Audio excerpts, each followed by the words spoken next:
Oke deh, cekidot. Ini dia yang gua cari, Bray.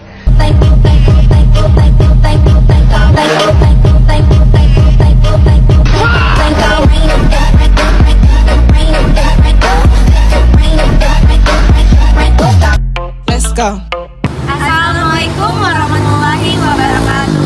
Halo guys, kami dari Fakultas Ekonomi dan Bisnis Universitas Lampung, jurusan S1 Manajemen. Kami dari kelompok 1, mata kuliah Komunikasi Bisnis yang diampu oleh Bu Dr. Nova Mardiana, SEMM.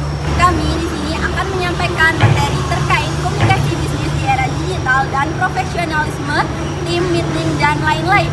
Sebelum itu, izinkan kami memperkenalkan diri dulu. Stay tune guys.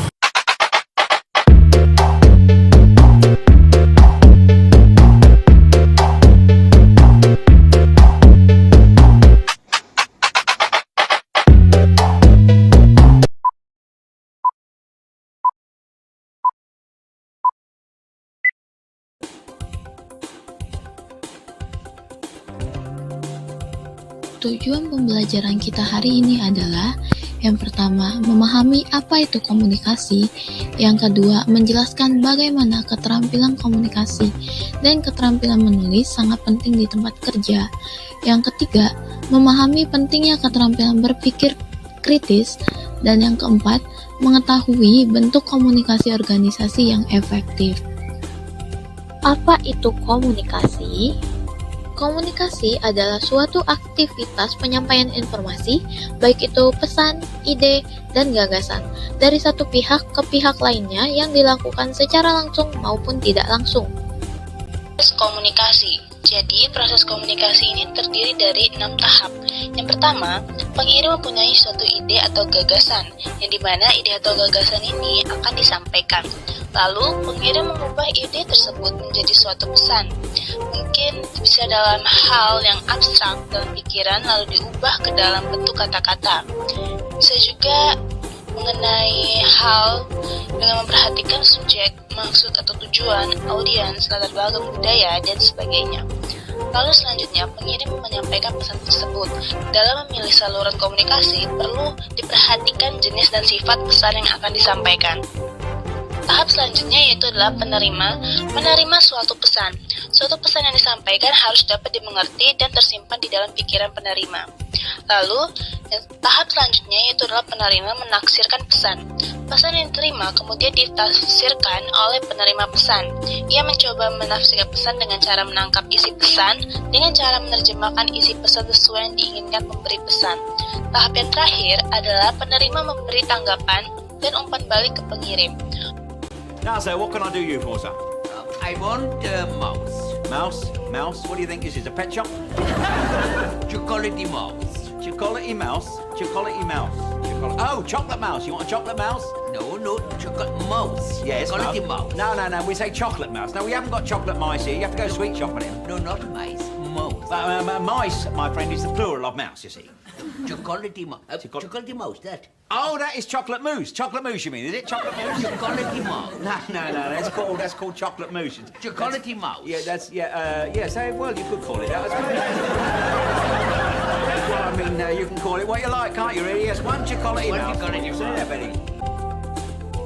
Macam-macam noise. Pertama, ada hambatan fisik. Lalu, hambatan personal. Kemudian, hambatan lingkungan. Yang terakhir adalah hambatan budaya. Selanjutnya yaitu ada pentingnya keterampilan komunikasi di tempat kerja.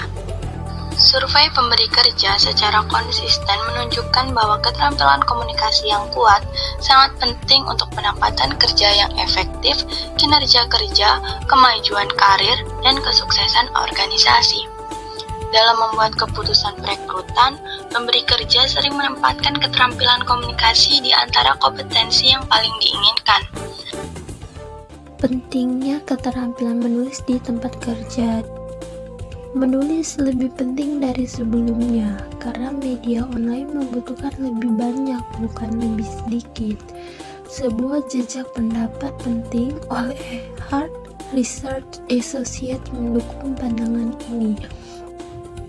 Yang selanjutnya yaitu pentingnya berpikir kritis di era digital. Era digital identik dengan era informasi. Di era ini, aliran informasi demikian melimpah dan tidak terbatas. Di saat yang sama, jenis informasi apapun yang kita cari bisa langsung kita dapatkan dalam hitungan detik.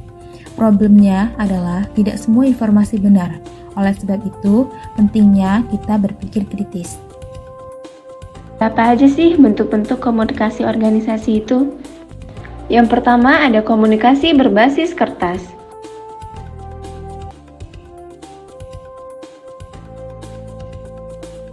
Komunikasi berbasis digital atau disebut pula dengan komunikasi secara online. Terdapat dua pemahaman. Yang pertama adalah secara bahasa, yakni penyampaian pesan yang dilakukan melalui media elektronik. Dan secara praktis, merupakan proses komunikasi yang didominasi oleh komunikasi tertulis. Komunikasi lisan adalah komunikasi dengan menggunakan metode yang dilakukan secara langsung tanpa adanya batas dan jarak atau dilakukan secara tatap muka. Komunikasi yang efektif. Komunikasi efektif terjadi apabila pesan yang diberitahukan komunikator dapat diterima dengan baik atau sama oleh komunikan, sehingga tidak terjadi salah persepsi. Komunikasi yang efektif ditandai dengan adanya pengertian, dapat menimbulkan kesenangan, mempengaruhi sikap, meningkatkan hubungan sosial yang baik, dan pada akhirnya menimbulkan suatu tindakan.